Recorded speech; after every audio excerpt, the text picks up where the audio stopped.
Hi, Christina. Michelle, oh my gosh, the way you created your own spin on Madame Morrible was classic Michelle form badass. Did you feel the Love pressure of that. the die? Do you love that? I love that. Badass Madame Morrible. That's you, Michelle. There's no other way to describe it. I was wondering, did you feel the pressure of those diehard Wicked fans when thinking of your own approach coming from a long line of, Broadway stars? Oh, yes. Whenever you are, do- it's 20 years. It's such a legacy, so loved by different generations of the audiences that's been not just in New York and London, but globally, Yeah. that has loved this musical for so long and protected it for. It's always a great pressure. But then, I have John Chu, I have Mark Platt, I have the most amazing team that they have assembled in front of the camera, behind the camera. So at any point when you felt, am I saying this right? Am I getting the right approach? I can always turn around and go, help, I need some help Yeah. here. And there will be always someone who is there who knows the history really, really well.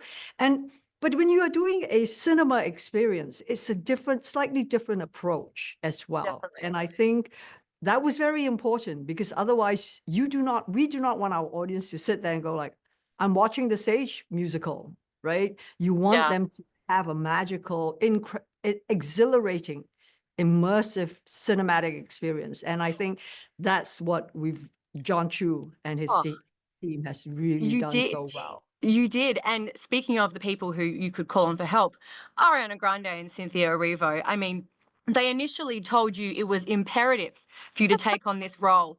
How do you feel now when you think back at that initial hesitation that you had? Oh, I think afterwards when I love John Chu. I really have a great trust and respect for the way he thinks. And I believed he wanted me for that role for a very strong reason.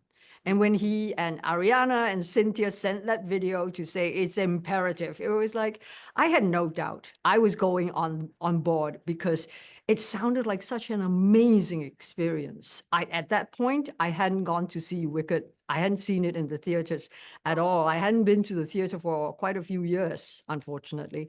So that brought me back to one of my big loves, going to the theater again and watching and understanding why this Wicked has been so loved. The how you relate to the characters, how you engage, and how they engage with you. So I was very, very excited to be part of this whole amazing experience.